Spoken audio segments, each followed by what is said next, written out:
Swadikap, welcome to NBT World's The Fireside. I'm Benjamin Rujopakarn. And I'm Suphanida Janmoon. Every week we have a Fireside chat exploring what's going on in Thailand, diving deep into our latest obsessions. So if you've been following our social media, you know that and I got to speak at this really special event. It was the Travel Daily Media C-Suite Travel Trade Global Summit 2025, or the TDM Global Summit.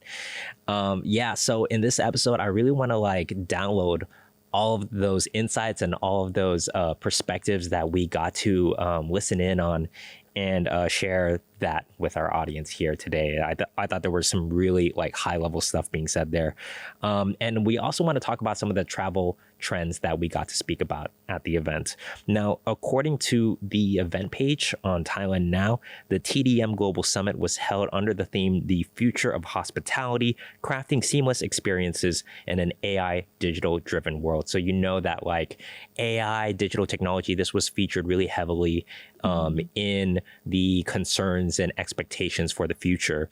And this was the first summit of its kind by the TDM, and it gathered 200 really top tier executives from across the travel ecosystem. And that includes travel agencies, destination management companies, hotels, airlines, and as well as travel tech.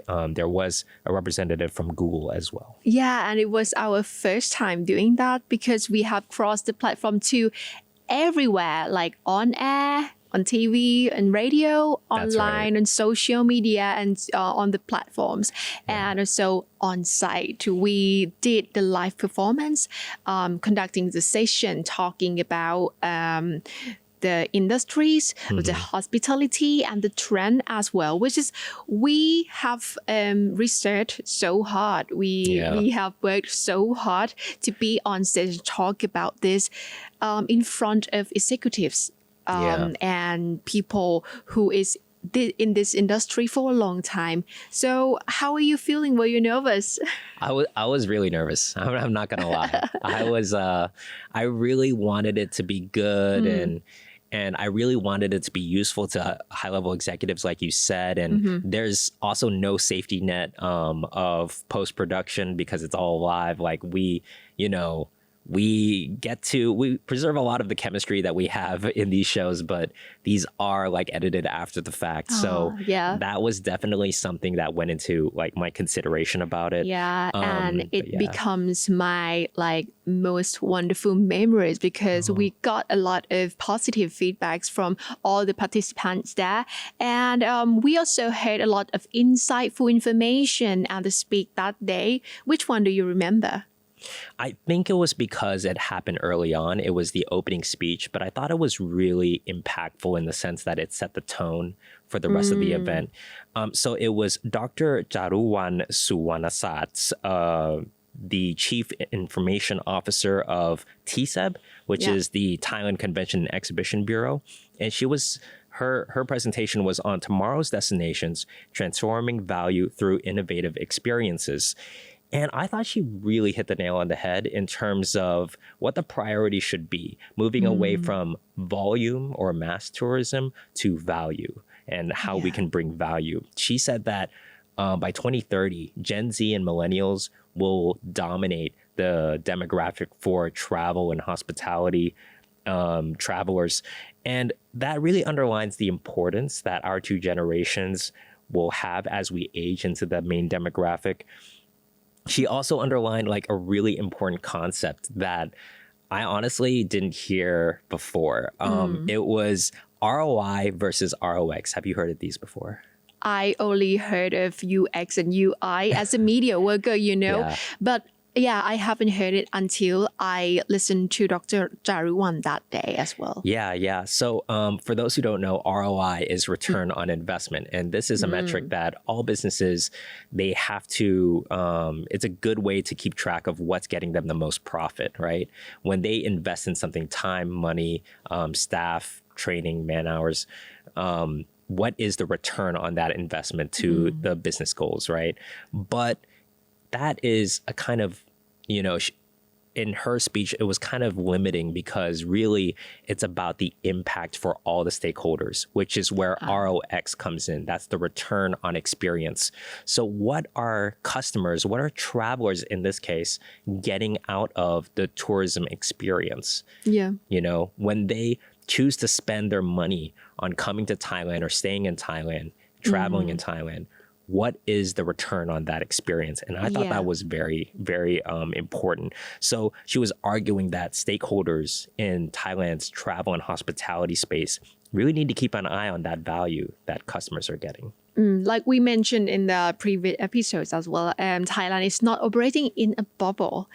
There are very competitive offerings in terms of affordability by our neighboring countries like Vietnam, Laos, and Cambodia. There are also some very high value offerings in developed economies like Japan and South Korea.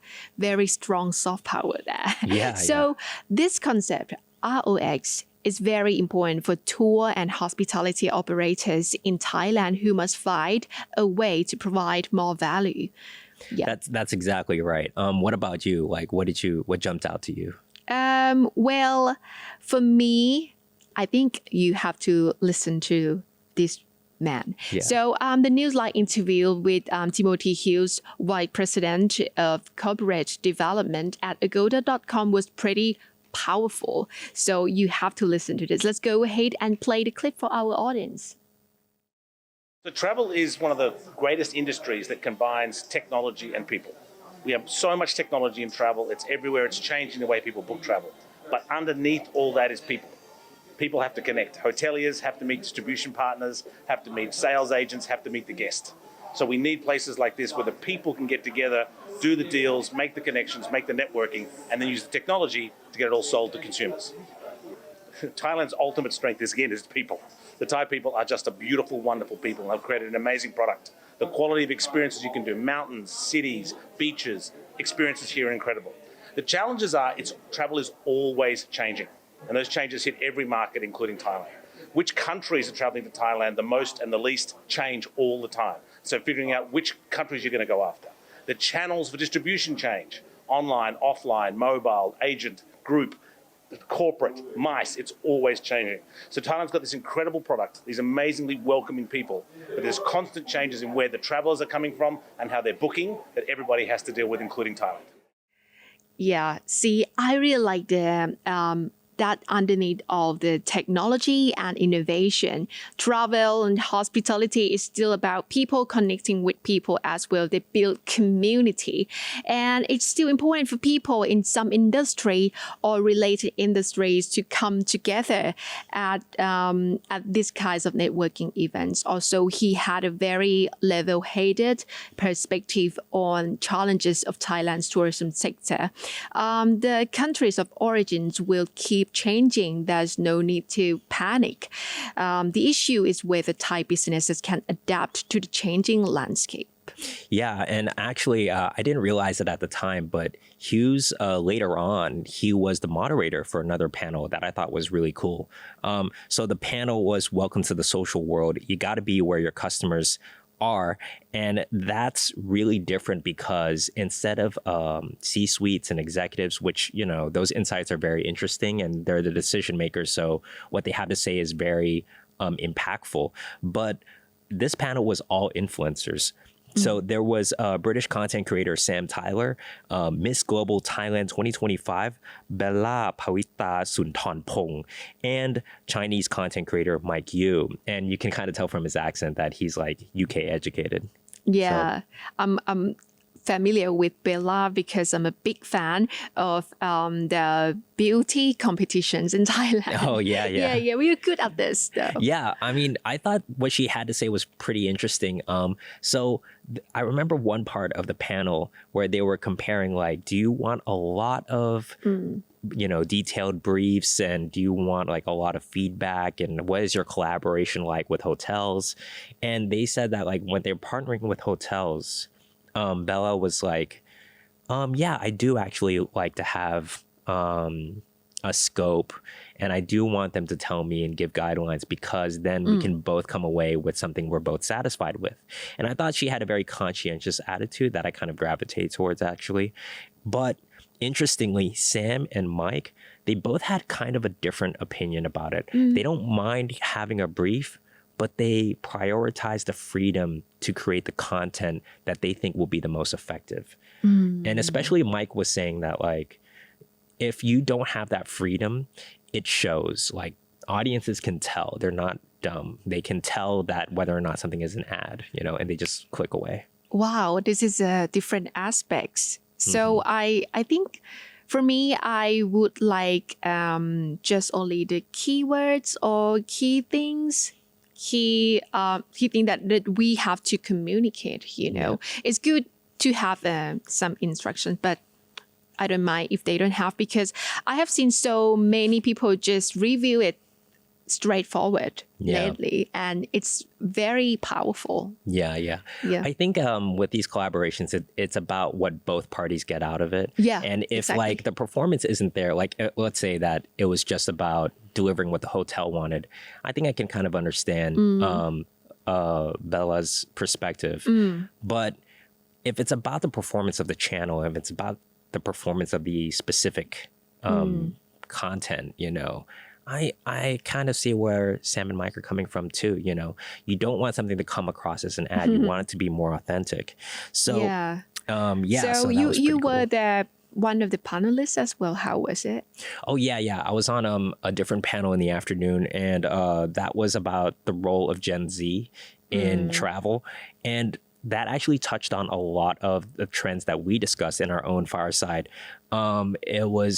We came away talking about how things have to be more mobile friendly, where people are going for inspiration, the greater emphasis on self-care and sustainability, and unique experiences.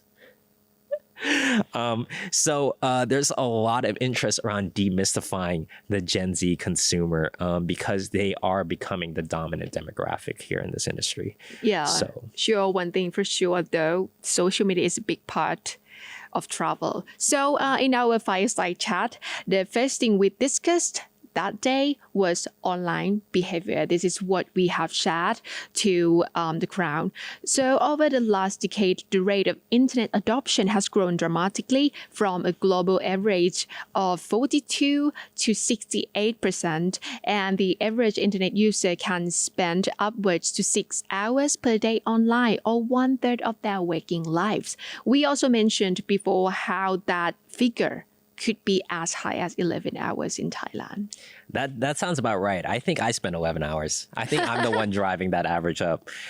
So that's the online behavior. And then if you drill down into what devices people are using to get online, it's really mobile, way more than desktop. So 93% of internet users use mobile phones. Only 57% actually have a desktop computer. And Thai users favor their mobile devices more than any other user in the country. In the world. And so it's important for people to consider how the mobile customer journey is like. Like, how are they discovering your businesses on their phone? How are they interacting or learning more about it on their phone? How are they purchasing on their phone? Yeah, the point is we have already known that we use phone a lot. But the next question is, what we actually do on our phone. What do people do on their phones? The first app category by time spent is social media at 35%, followed by entertainment apps like Netflix or Spotify at 32%, which surprises me because for Netflix and Spotify, it's like passive use. You know, you just play it and let it be. And do something else. So it should be more, but actually the active use, like using social media, it's people spend more time there. So the two places people should advertise are social media and entertainment media, of course. The best but hardest thing to do is the TV show or movie that goes viral on social media, like The White Lotus. You have to invest a lot and have so many people to help you do that. Yeah, I mean, you know, it's hard to make anything that's popular, but also like popular enough that it goes viral on social media, right? Because if you get both categories together, that's like 67%. So that's, you know, 2/3 of people's, you know, phone time. And that's why it was such a success. And I also think that, you know, most people, you know, they assume that they do most of their travel research on Google search, but search engines and browsers are only 5.8% of time spent on mobile phones. And even if search engines might represent a lot of specific or search engines represent a lot of specific search intent. Like they already know what hotels they want to go to. They already know what destination they're going to arrive at. They don't, a lot of the inspiration searching, a lot of searching for inspiration happens on social media. And that is really where people are finding out where do they want to go? What do they want to do? Not like specifically when they already know, right? So, TikTok, in my opinion, was a really early pioneer of being searchable. And it's something that has now, that feature has proliferated into other platforms where there's keywords that you can search. And when you search on TikTok, it's so discoverable versus, in my opinion, when I search stuff on Instagram, I don't think it's nearly as easy to find stuff. Yes, for sure. Searching, I have searched on TikTok as well.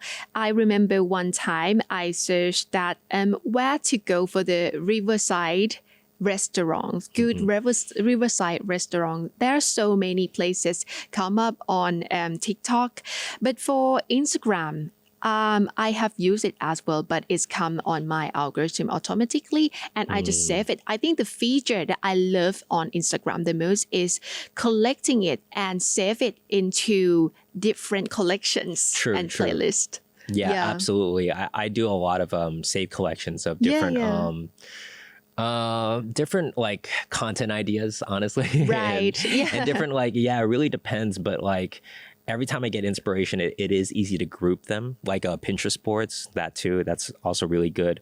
So one thing that we didn't get a chance to talk about at the TDM Summit was the rise of Reddit.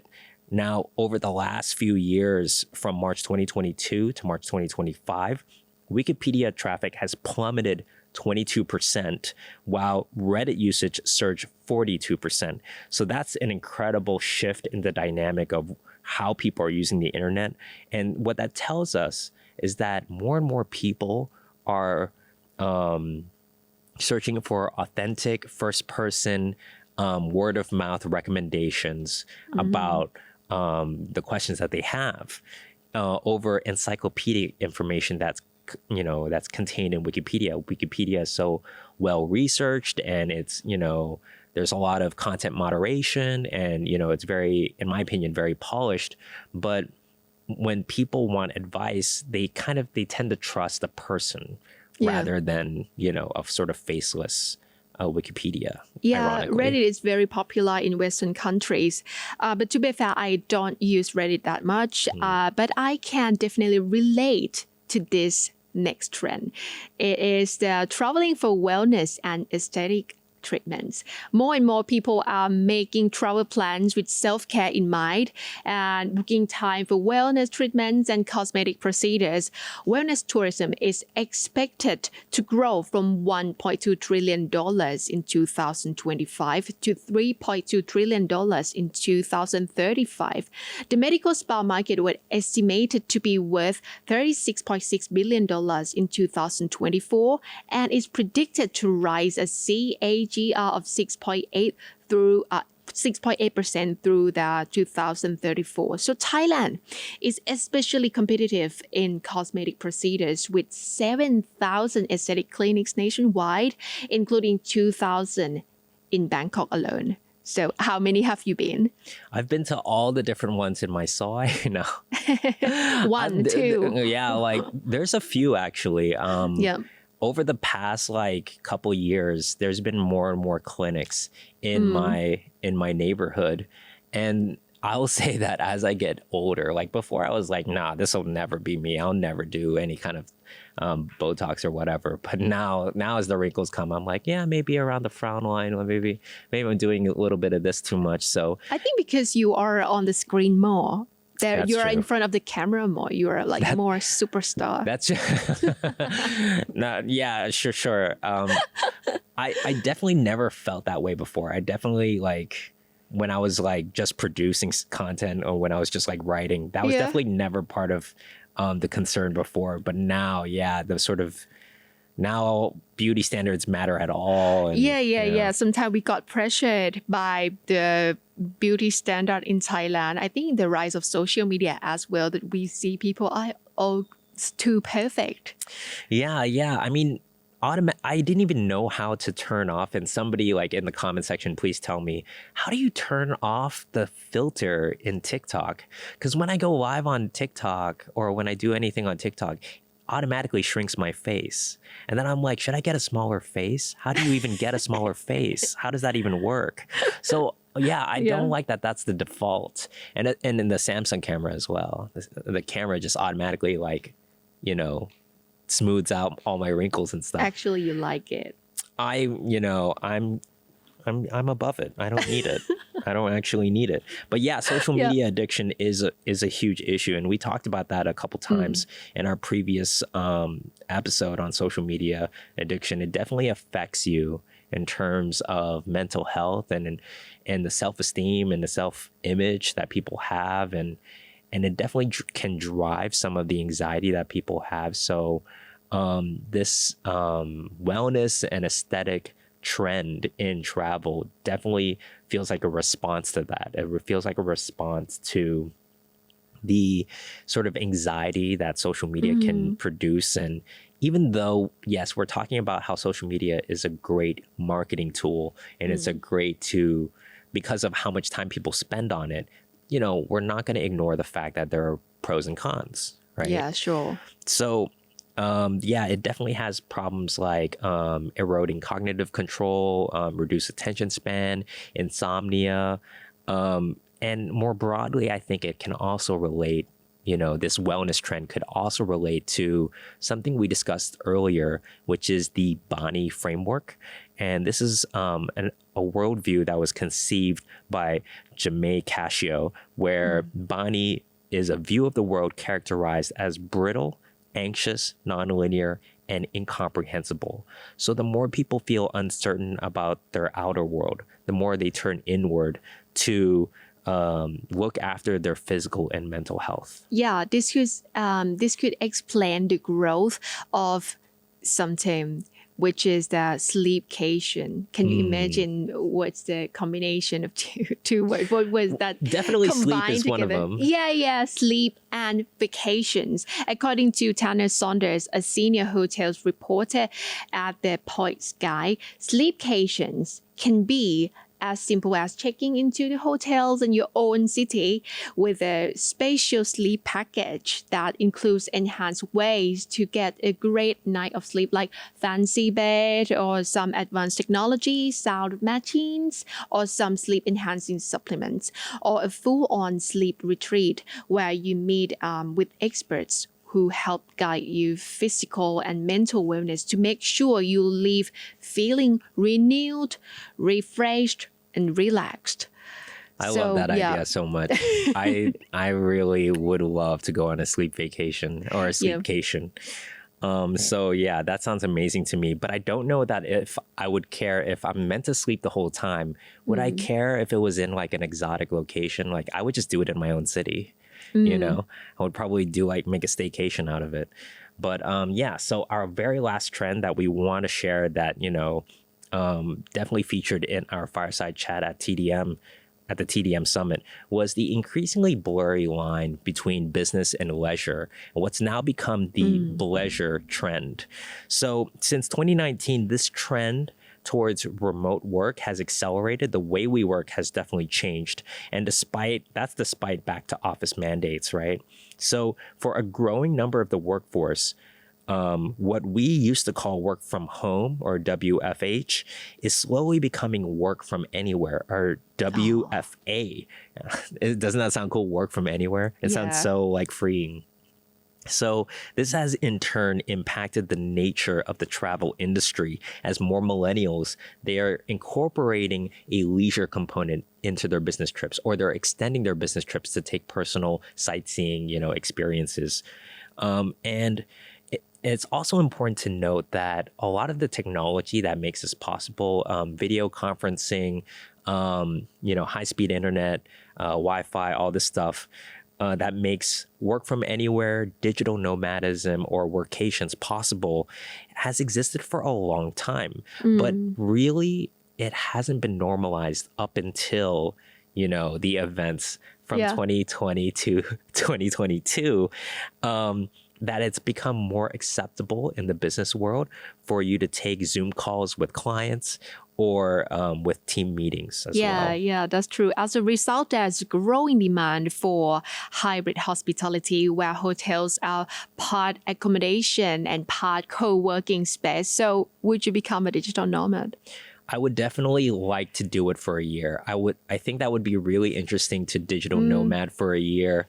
I don't know that I could just like up and leave my family or something. I don't know if I could just like, just swear off my obligations or something. Like it just feels weird to like, okay, no, I'm just gonna live for myself, in anywhere that I want to live. I think like a gap year sounds perfect though. Yeah, sounds perfect. So yeah, I really want to like try it like a gap year for working from anywhere. I think we get inspired somehow from going outside and see the world and work at the same time and gain money. I think that's very interesting. So yeah, I think there would be more people become a digital nomad as well. And there are so many countries that have the policies to support digital nomad to go to their countries as well, like Thailand, for example. So, and now we turn it over to our audience. What travel trend speaks to you the most? Are you a self-care traveler or a bleisure traveler? Let us know in the comment section of NBT World's online channels. You can find us on YouTube, Instagram, Facebook, and Spotify. Thank you so much, and we'll see you all next time. Bye.